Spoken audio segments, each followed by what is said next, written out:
Yo quiero que le expliques, Rodrigo, a la gente exactamente lo que tú haces todos los días en términos informativos con respecto al Bueno, coronavirus. correcto. Todos los días desde marzo que inició la pandemia, yo trato de traducir un poco los reportes que genera el MINSA para que sean entendibles para la población en general, en términos de saber exactamente si es que hay más casos, más muertes, más hospitalizaciones, porque en los reportes vemos números, ¿no? Finalmente, pero no sabemos cuál es la tendencia gráficamente, no sabemos en qué regiones están aumentando, si llegamos a un punto crítico, ¿no? Y toda esta información trato de divulgarla vía Twitter para que la población esté enterada.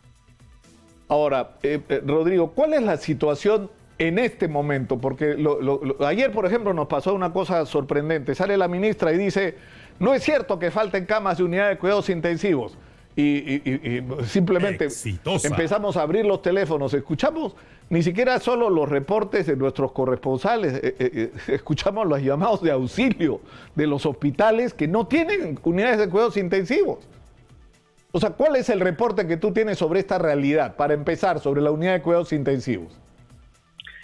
Usando la información de la Superintendencia Nacional de Salud, que lleva la base de datos actualizada todos los días sobre las camas ocupadas UCI exclusivamente por COVID, en el último reporte se tiene que a nivel nacional hay únicamente 156 camas de un total de 1.708, eso representa una ocupación del 90%.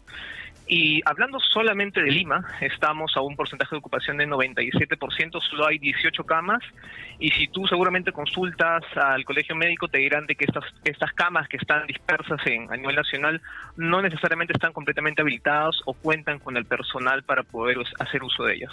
Es lo que pasó en Tumbes, ¿no es cierto? Donde dijeron, pero tienen camas UCI, sí, pero no tenemos intensivistas, no tenemos gente para que esa cama funcione. Y además ocurre que esa cama no está donde se la necesita, que es lo que ha ocurrido. Por ejemplo, en el Hospital Mauruto el otro día había 30 y tantas personas en lista de espera para una unidad de cuidados intensivos, mientras en otros lugares hay camas disponibles. Sí, definitivamente. Si nosotros comparamos el estado del sistema de salud con respecto a la primera ola, en estas tuvimos una oferta total de camas de más de 1.800 y al día de hoy apenas estamos llegando a 1.700. Hemos estado subiendo en las últimas semanas a medida que la demanda ha ido aumentando. Y en cuanto al personal de salud, el mismo colegio médico indica que en cuanto a recursos están a un 60% de recursos humanos, doctores, médicos, intensivistas, ¿no? Claro, y esto es lo que provoca otro problema, ¿no? Que no es el tema para conversar contigo, Rodrigo, pero lo que ha generado es por ese déficit de personal, que hay médicos que han trabajado 150 horas a la semana y no 90 como les corresponde y no se los pagan, ya que es una cosa increíble. Ahora, ¿qué significa esto en términos prácticos si tú proyectas estas cifras? Y esto tiene que ver con otra información, ¿cómo está creciendo el contagio? Con respecto a proyecciones, podemos partir de un punto de comparación. En este momento, en ocupación UCI, ya igualamos al punto máximo de ocupación de camas que tuvimos en la primera ola a mediados de agosto, y sabemos que lo que pasó después de este pico máximo de ocupación fue lamentablemente el incremento de muertes ante un sistema saturado. La curva de defunciones que reporta el MINSA está empezando a aumentar, ya estamos en un promedio casi de 70 fallecidos diarios por COVID. Sin embargo, la curva que reporta SINADEF, que es muertes por toda causa, en el cual están incorporados muertes por COVID y personas que indirectamente también están falleciendo por falta de atención, esta ya viene aumentando desde inicios de diciembre. ¿Y de cuánto estamos hablando? ¿De cuántas personas fallecidas, según SINADEF? Según SINADEF, al día de hoy están falleciendo 546 personas por toda causa. En exceso en comparación con las que fallecieron el año pasado. En exceso serían unas 246, tomando 246. Correcto. Pero eso es, digamos, 3.5 más veces de las que está reconociendo el MINSA como fallecidas por el COVID. Eso es otra cosa que no se entiende. ¿Por qué no nos pueden decir cuánta gente ha fallecido por COVID? Ellos llevan un registro, el Centro de Epidemiología, que igual le reporta al MINSA, lleva un control de los casos confirmados, sospechosos, de vigilancia epidemiológica, Y entiendo que hace meses se armó un grupo de prospectiva que analiza los registros de SINADEF para finalmente confirmar estos casos sospechosos y darlos por muertes por COVID. Lamentablemente no ha habido un sinceramiento nuevamente, ocurrieron 2 veces en el periodo del año pasado, mediados con Macetti, pero no ha habido otro más. Llevan el registro como casos sospechosos por COVID, pero no los están integrando a los casos confirmados de fallecidos por COVID. Ahora, ¿qué está significando esto? Que la mayor parte de estas personas están falleciendo en sus casas. Hay un gran, la curva de fallecidos, aparte de estar aumentando desde diciembre, la curva de fallecidos que lamentablemente fallecen, valga la redundancia, en sus casas también está aumentando, y esto también va a la par con la saturación del sistema de salud.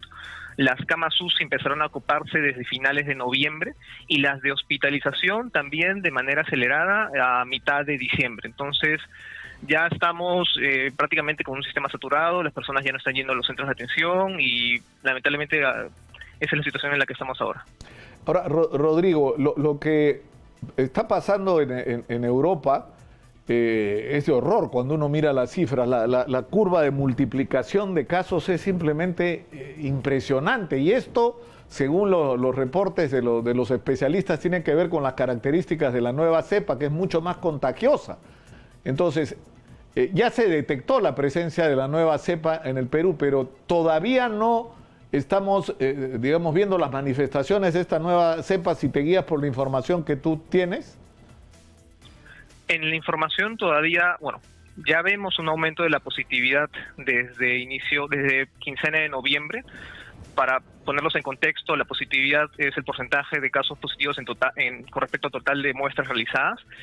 Estábamos en un punto bajo de 4%, 4 de cada 100 salían positivos, y al día de hoy estamos en 17%. Esto en un periodo de un mes es un crecimiento muy rápido. Explosivo. Hace poco más de una semana el viceministro Luis Suárez indicaba de que este rebrote en todos los indicadores también se debía a esta nueva cepa. Ahora, ¿en qué punto estamos o qué tiempo tenemos? Digamos, tú dices, por ejemplo, que en el caso de Lima, tú haces referencia a que hay 18 camas disponibles, entiendo, según el último reporte al día de ayer en la noche. Correcto. Pero en comparación a la fase anterior que vivimos el coronavirus, estamos al borde, Rodrigo. Al borde, o sea, si este ritmo de crecimiento sigue, ¿en cuánto tiempo? En 2 semanas esto va a ser catastrófico. O sea, porque de 18 a 0 vas a pasar, pero a una velocidad, ¿no?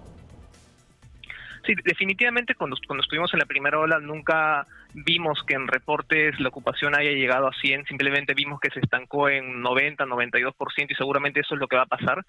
Lamentablemente hay una lista de personas atrás que no reciben esta atención, y este subregistro ya pasa a verse en SINADEF, ¿no? Lamentablemente ya no lo empezaremos seguramente a ver en los reportes del MINSA, y vamos a ver un crecimiento mucho más desfasado en SINADEF, que fue lo que ocurrió en la primera ola ante la sobre demanda de ocupación de camas, de contagios, claro. Y es similar al punto en el que estamos ahora. Claro, porque la explicación que tú das o sea, yo no entendía cómo era posible esa contradicción, que como tú dices, en el peor momento de la crisis supuestamente teníamos 92% de camas UCI ocupadas, y sin embargo se moría la gente en los pasillos. Y eso tiene que ver con 2 factores, por lo que tú explicas, y corrígeme si estoy equivocado, con que las camas no están necesariamente en lugar donde se les necesita, y en segundo lugar porque no tienes formalmente una cama de unidad de cuidados intensivos, pero no tienes la posibilidad de hacerla operativa. Correcto, sí, en general tenemos menos camas de las que tuvimos en la primera ola, y eso ya es preocupante, ¿no? Si bien la ocupación es igual a la primera ola, en la primera ola tuvimos incluso más margen, ¿no? Tuvimos 1.800 como te comentaba, entonces no tuvimos la capacidad de respuesta tal vez de implementar más o distribuirlas, y estamos en un punto incluso peor en cuanto al margen de holgura que tenemos en este punto. Ahora, si tú pudieras resumir la situación, o sea, si tú tuvieras la posibilidad, ¿tú has tenido vínculos? O sea, ¿a ti te han convocado para escuchar la información que tú manejas, las proyecciones que tú haces? ¿Has tenido algún contacto con las autoridades, con el Comando COVID, con el Ministerio de Salud? No, ningún contacto. ¿Y estás haciendo esto desde marzo? Sí, sí, bueno, la verdad esto es un trabajo voluntario, yo igual tengo un trabajo aparte como dependiente, pero esto es sin fines de lucro por informar a la población básicamente. Ahora, la positividad de casos me llama la atención, mi productora, se ha disparado, ¿no? Porque tú dices, era 4% ¿a qué? ¿A fines de noviembre o cuándo? Porque ahora tú dices, Sí, estamos sí. en 17%. Sí, correcto. Hemos tenido incluso picos de 18 o un poco más, ¿no? Pero pasar en poco más de un mes de 4% a 17%, 4% ya es un escenario considerado por la OMS controlado, ¿no? Estuvimos casi desde octubre en ese tramo, en ese nivel. Estar en 17% y subiendo cada día, cada semana, es muy preocupante porque la pendiente de esta curva es una línea recta casi, ¿no? Entonces esto es un crecimiento constante. Claro, porque el valor de la información y de las proyecciones que tú puedes hacer tienen que servir. Es como el reclamo del alcalde de San Borja, ¿no? Que en un momento Alberto Tejada decía, mire, ¿qué me sirve que me digan que en San Borja hay 40 infectados? Quiero saber dónde están. Y quiero saber quiénes son para darles tratamiento temprano, para aislar a las personas del entorno, o sea, para tomar acciones en relación a la información. Pasa lo mismo con lo que tú, con el trabajo que tú estás haciendo, a partir de la información que tú has recabado y al estudio que has hecho de cómo se ha ido moviendo, por así decirlo, el virus, se pueden hacer proyecciones y se pueden tomar decisiones. ¿No es cierto? Sí, O sea, ¿cuáles serían tus recomendaciones en base a esta información que te están dando los números que tú estás organizando, por decirlo de algún modo? Sí. Para explicarlo, desde un inicio, con el gobierno de Vizcarra y con Víctor Zamora, los indicadores eran número de casos, positividad. Lamentablemente se usaban pruebas rápidas y esto, según los entendidos en el área médica, epidemiólogos, no eran las que deberían usarse. Ya en esa etapa la ministra Macetti ha indicado que los dos indicadores en los que se están basando, en primer punto son la ocupación de camas UCI y en segundo SINADEF. Entonces, estos dos indicadores, sobre todo el de UCI al día de hoy, nos permite saber en qué regiones y provincias hay un mayor foco de contagio de acuerdo a la ocupación. El problema va a ser cuando ya esta ocupación, como está pasando, esté más de un 90% y no veamos una curva creciente porque ya no hay más camas que ocupar. Entonces vamos a ver ese es el caso de Lima, Rodrigo. Eso está pasando en Lima. En Lima, correcto, sí, seguramente. Yo también me ha tocado escuchar comentarios de muchos médicos que en la práctica dicen que ya no hay camas y sin embargo ya no vemos la curva que crece porque ya no hay más donde ocupar, ¿no? Entonces no hay más margen para crecer y eso un poco distorsiona la información porque lo único que ya nos permite ver la realidad es ver Lima por SINADEF, ¿no? Que empezamos a ver un crecimiento. Claro, eso es lo que te va a reportar la realidad. Es decir, que hay gente que necesitaría cama, unidad de cuidados intensivos, pero no hay. Objetivamente no hay, más allá de lo que te digan formalmente los números. Correcto. Entonces ya medir la situación ante un sistema que está saturado y que no permite a tener métricas, pues es complicado ya. Ahora, para terminar, Rodrigo, la multiplicación de la curva más temible, que es la de los fallecidos. Tú dices, están falleciendo formalmente por COVID, según el MINSA, 70 personas al día. Sí. Según SINADEF, los reportes de SINADEF podrían pasar las 200 al día. Sí, correcto. Como te digo, en los reportes del Centro de Epidemiología ellos llevan un conteo de casos sospechosos y por SINADEF, un grupo de médicos lleva este conteo pero no los integra. Y en este día a día ya se puede ver un aumento en promedio de 184 fallecidos por COVID. Entonces, 70 son los que reporta el MINSA y el Centro de Epidemiología está reportando en promedio 184 por COVID al día. Y en comparación a como estuvimos en el peor momento de la pandemia, en la primera fase de la pandemia. En la primera fase de la pandemia llegamos por COVID a incluso 300 fallecidos por día. Y en exceso de fallecidos por SINADEF a 1061, ¿no? Que fue el pico más alto.